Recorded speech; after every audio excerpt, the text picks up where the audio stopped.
Hey guys, what's up? Enders here. Welcome back to another video. In today's video, I'm going to be clarifying some things that I said in my recent update 6.1.0 video, and I'm clarifying those things because I listened back to that voiceover a few days later, and the voiceover I put in that video, for those of you that didn't watch it, in my opinion, was one of my worst voiceovers in a very long time, and I didn't do a good job of explaining myself, on top of the fact that I think that I just didn't think about it enough. Now, there's nothing terrible in that video. You can still go watch it if you want, if you're curious to why I'm saying the voiceover so bad. But in this video, I'm going to clarify my actual rational thoughts about the Nightbird nerf and a bunch of other things that I was talking about in that update. And I just want to say, sorry to you guys. I've reeled in kind of making super hot-headed, opinionated content. And I feel as though I've done a much better job over the past, I'd say, probably year or so, and making clear-headed, well-orated, opinionated content. But every once in a while, for some reason, maybe I'm just tired that night when I'm recording the voiceover. I'm just like, oh my god, let's just fucking get this over with. And I just rattle off some dog shit. Then I have to make a video like this. So, yeah, let's jump into the video. If you enjoy the content, hit the like button and subscribe to the channel, and let's get into the nitty-gritty, the big topic on the block nowadays, the Nightbird nerfs that occurred in Update 6.1.0. For those of you that don't know what the Nightbird nerfs actually are, they have made it so small arms can damage the Nightbird, as well as they've nerfed the Nightbird miniguns in terms of damage drop-off, and I believe minimum damage as well. Now, obviously, the Nightbird balance, and really any helicopter balance in Battlefield 2042, has been a topic that people have discussed ad nauseum, and most of the discussion isn't even discussion, it's just sort of people yelling at each other, and it is a clearly very heated subject, because people themselves get very heated. They don't like dying to helicopters. Some of them probably just wish they could just, shoot it once and it would blow up. They don't really want to deal with it. And I think when you talk about vehicle versus infantry balance, a lot of the time, people aren't really thinking rationally when they talk about whether or not something is actually balanced, whether or not nerfs make sense or are actually needed. And I think a lot of the time, pilots don't understand the infantry experience, and the infantry players don't understand the pilot's experience. Now, from my personal perspective, as mainly an infantry player that can also fly helicopters, and as someone that avidly watches the best remaining pilots that fly in Battlefield 2042, I genuinely don't believe that these nerfs are necessary or rational. And I'll tell you why. These nerfs at the end of the day aren't the end of the world. It's not like the Nightbird is going to become completely unusable. But what it does do, in my opinion, is it just compounds an existing problem. In my opinion, AA, that is anti-air, is already insanely strong in Battlefield 2042. Let's just go through the options the infantry players have to take out the Nightbird. You have Stingers, you have SOFLAMs, you have SOFLAM recoilless rifle, SOFLAM javelin, tracer dart javelin, you have LIS missiles, which for some reason, a large part of the community don't even think are good, even though LIS is fundamentally overpowered in her own right.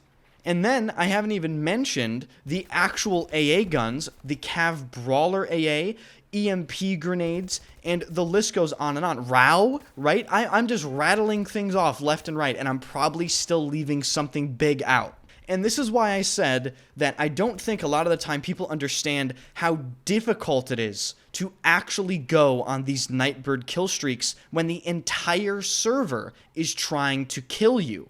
And I also don't think that people understand how much skill it actually takes to just stay alive against all of this. It takes a lot of positional awareness, it takes a lot of good timing, and it takes a lot of skill to actually survive and then still go on those kill streaks with the odds massively stacked against you.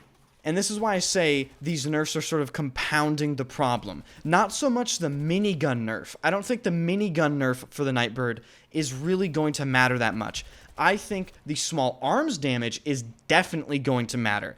The small arms damage nerf means that you can probably stop the Nightbird self-repair with just a couple bullets. And while I completely understand that some people have the argument of, oh, well, self-repair wasn't in previous Battlefield games, and you're absolutely right. But you also have to understand that previous Battlefield games didn't have AA this ludicrously versatile, and in my opinion, overpowered and probably overly versatile.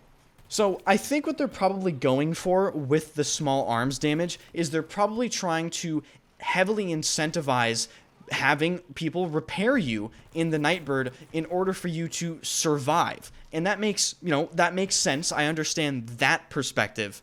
But at the same time, how many more means of taking out an air vehicle does this game truly need?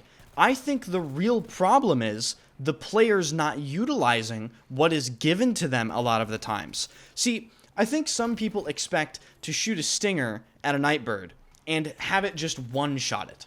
That's really not what the Stinger is supposed to do.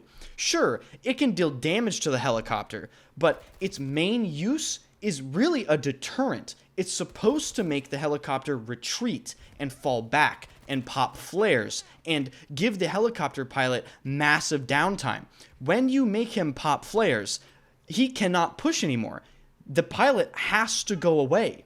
So what am I trying to say here? That means instead of trying to shoot a fucking Stinger at it, you should just shoot List missiles at it, because you can just destroy it instead of making it run away, right? And say you hit it with a List missile, okay, then it's either going to die or it's going to have to go away anyway. Plus, you get full control of the List missile. And I don't want to make it sound like I'm fully siding with the pilots here, but from my personal playtime playing the game, staying alive in the Nightbird, and really any helicopter, except the Super Hind. I'll concede the Super Hind. Staying alive in the Super Hind's a fucking joke. Staying alive in the Nightbird and the Stealth Heli and all these other helicopters is far more difficult than I think a lot of the player base understands. And yes, I understand that dying to the Nightbird over and over again is absolutely irritating. But, people say this all the time on Reddit, right? Battlefield's a sandbox, and Battlefield's supposed to have vehicles in it. And if a skilled vehicle player keeps killing you, at some point, I think a lot of us are just going to have to concede that, yeah, that guy's pretty fucking good. Okay? And I think it's really hard for people to just say that nowadays. And I really don't know why. I don't know why it's so hard for people to say that. If a pilot is continuously surviving against all odds, if he's getting row hacked and so-flamed and tracer darted, and he's killing the enemy helicopter, and he's killing the enemy AA, and he's killing your squad full of rows and lisses, and he's shooting down list missiles, and he's still going 100 and 0, at a certain point, you're just gonna have to fucking concede that he's good. And that pilot being good doesn't make the Nightbird overpowered. It just doesn't. Because 99.9% of the player base can't replicate what a pilot going 100 and 0, doing everything that I just said, is doing. And that's down to fucking brass tacks. And I definitely should have said this earlier. And for the people that are listening to this, comment down below and I don't know, maybe tell people that are complaining to me about, oh, Ender's just sucking the Nightbird's dick. I do think the Nightbird's probably too maneuverable in this game. You could just whip that thing around like crazy. I think if you're gonna nerf something meaningful about the Nightbird, I think you'd probably nerf its maneuverability somehow. But it's a slippery slope with nerfing vehicles in this game because there are so many counters, so many powerful counters. Like, Rao straight up just disables vehicles now from distance. He doesn't even have to be next to you. He doesn't have to hit an RPG in your ass like in Battlefield 4. He can literally just type little things on his arm and you're disabled and you can't move. So that's why it's really difficult to balance vehicles, and it's really difficult to actually get nerfs that make sense to these vehicles in 2042.